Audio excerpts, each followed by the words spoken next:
28 सितंबर 1929 को मंगेशकर परिवार में जन्मी लता दीदी हमारे बीच नहीं है। ऐसे समय में हम उनके बारे में आपको कुछ ऐसी बातें बताने जा रहे हैं जिनके बारे में पहले आपने शायद ही कभी सुना हो। लता मंगेशकर, ये नाम पिछले 7 दशकों से भारतीय संगीत जगत में एक जगमगाते सूरज की तरह रोशन रहा।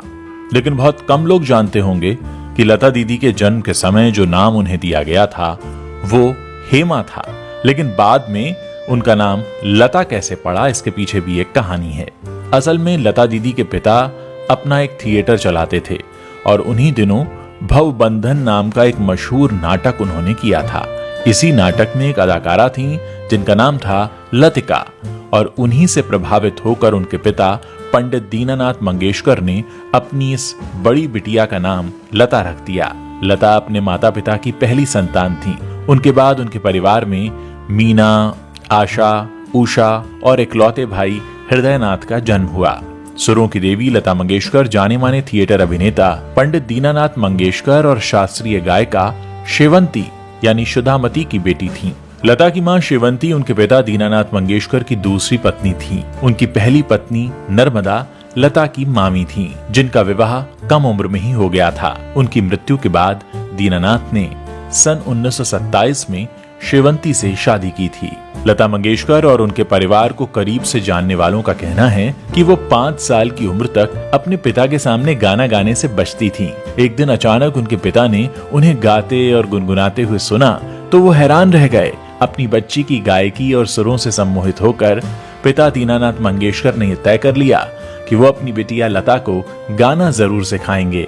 बहुत कम लोग इस बात को जानते हैं कि लता मंगेशकर अपने जीवन में सिर्फ 2 ही दिन स्कूल जा सकी थी।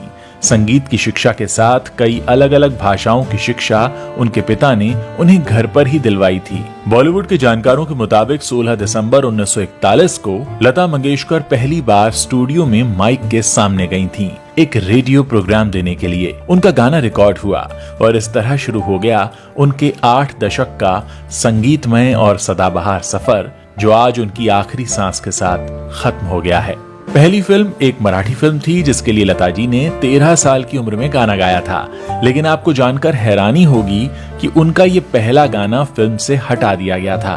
जब फिल्म रिलीज हुई तो फिल्म में गाना ही नहीं था। बॉलीवुड फिल्मों में लता दीदी को पहला ब्रेक गुलाम हैदर साहब ने दिया था। 1948 में आई इस फिल्म का नाम था मजबूर और गाने के बोल थे दिल मेरा तोड़ा।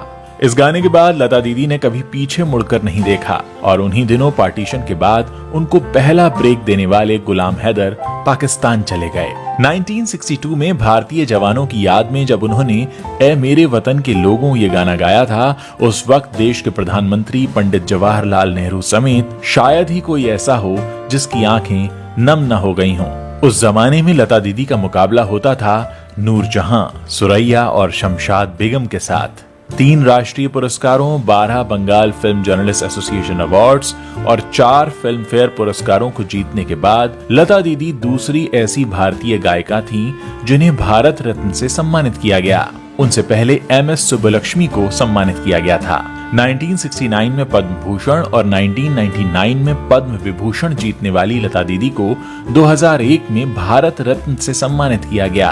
उन्हें फ्रांस के हाईएस्ट सिविलियन अवार्ड से भी सम्मानित किया गया था। इसके अलावा उन्हें महाराष्ट्र भूषण अवार्ड और दादा साहब फाल्के अवार्ड से भी सम्मानित किया गया था। न्यूयॉर्क यूनिवर्सिटी समेत दुनिया भर के 6 विश्वविद्यालयों ने उन्हें डॉक्टरेट की उपाधि से सम्मानित किया था। हिंदी, उर्दू और मराठी के अलावा लता दीदी ने करीब 36 भाषाओं को अपने सुरों से सजाया था। लता दीदी ने गायन के अलावा कुछ मराठी फिल्मों में संगीत निर्देशन भी किया था। आजीवन अविवाहित रहकर जो त्याग उन्होंने बड़ी बहन होने के नाते निभाया, उसकी मिसाल शायद ही कहीं और मिले। क्रिकेट देखने की शौकीन लता दीदी के लिए लॉर्ड स्टेडियम में एक गैलरी भी रिजर्व रहती थी, जहां बैठकर उन्होंने कई बार क्रिकेट मैच का आनंद लिया। 1974 में वो पहली भारतीय गायिका बन गईं जिन्होंने लंदन के रॉयल एल्बर्ट हॉल में परफॉर्म किया। 40 के दशक में अपने करियर की शुरुआत करने के बाद लता दीदी ने लगभग हर मशहूर प्लेबैक सिंगर के साथ डुएट्स गाए थे। मोहम्मद रफी, किशोर कुमार, पंकज उधास, उदित नारायण, कुमार शानू, SP बालासुब्रमण्यम, जगजीत सिंह, और सोनू निगम से लेकर अदनान सामी और AR रहमान तक उन्होंने सभी के साथ गायन किया। 1999 में उन्हें देश की राज्यसभा के लिए मनोनीत किया गया, लेकिन अपनी व्यस्तता के चलते वो अपना ज्यादा समय नहीं दे सकी। उन्होंने सांसदों को दिए जाने वाला वेतन भी कभी स्वीकार नहीं किया। 2004 में आई हिंदी फिल्म वीर ज़ारा वो फिल्म थी जिसके लिए लता दीदी ने गायन किया, जिसमें मदन मोहन का संगीत था। इसके बाद लता दीदी का गाना किसी भी हिंदी फिल्म में सुनाई नहीं दिया। 90 साल की उम्र में गाया गया उनका गाना सौगंध मुझे इस मिट्टी की अपने देश के वीर जवानों के लिए समर्पित था। ये 2019 में आया था। लता दीदी का जीवन इस बात का प्रतीक है कि आप अपने जीवन में चाहे जो भी काम करते हो, अगर आप उसे पूरी लगन और डेडिकेशन के साथ करते हैं तो दुनिया आपके आगे नतमस्तक होती है और आप एक मिसाल बन जाते हैं। आज लता दीदी के सुर हम सबके जीवन को महका रहे हैं और साथ ही सिखा भी रहे हैं कि आप अपने जीवन को कितनी शान के साथ जी सकते हैं, जो दूसरों के लिए एक प्रेरणा बन जाए। लता दीदी को सच्ची श्रद्धांजलि तभी होगी जब हम उनके जीवन से कुछ सीख सकें।